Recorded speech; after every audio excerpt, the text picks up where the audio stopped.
easel.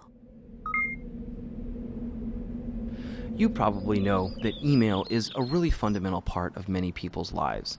So in this module, you're going to learn the basics of using email for marketing purposes. So when you start to think about how you're going to use your email list, think about who your audience is and what benefits could they get from you that's related to your organization. Here are two simple use cases. Let's say that Duro here has an e-commerce website for electronics. People would probably open his emails if they expected to see product discounts there.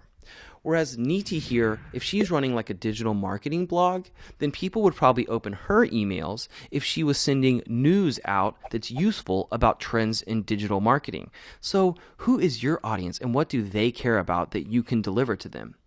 Now, secondly, you need to go ahead and think of your email blasts as content.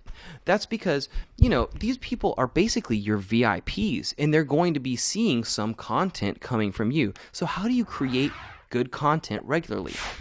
I suggest that you think of yourself kind of like a digital farmer, in the sense that you always want to be collecting videos, customer testimonials, photos, and things that your audience is going to care about.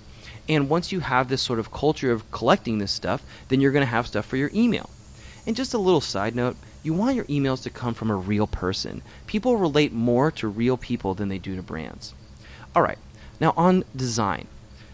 Most people are going to see your emails as plain text by default, which means that your headlines and your typography is really important, and so are your alt image tags. Some people are going to see the beautiful HTML version of your email, but by default, your email service provider is going to send basically two email messages out, the plain text and the HTML one. And it's important to note, as a side note for design, that most email marketers suggest that your banners for like your HTML emails, they should be about 800 pixels wide. All right, so here's a little note about spam.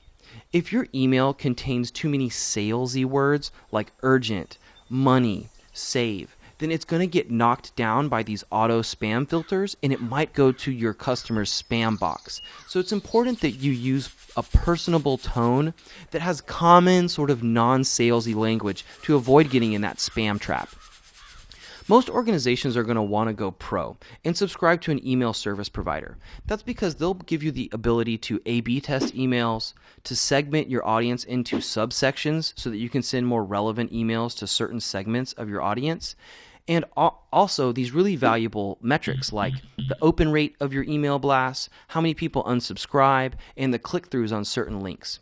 So in summary, you want to build your email strategy around the useful benefits that your audience could get from receiving an email from you.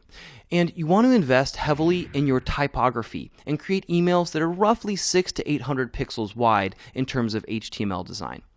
And email service providers are worth it because they'll help you A/B test, segment your list, and provide useful analytics.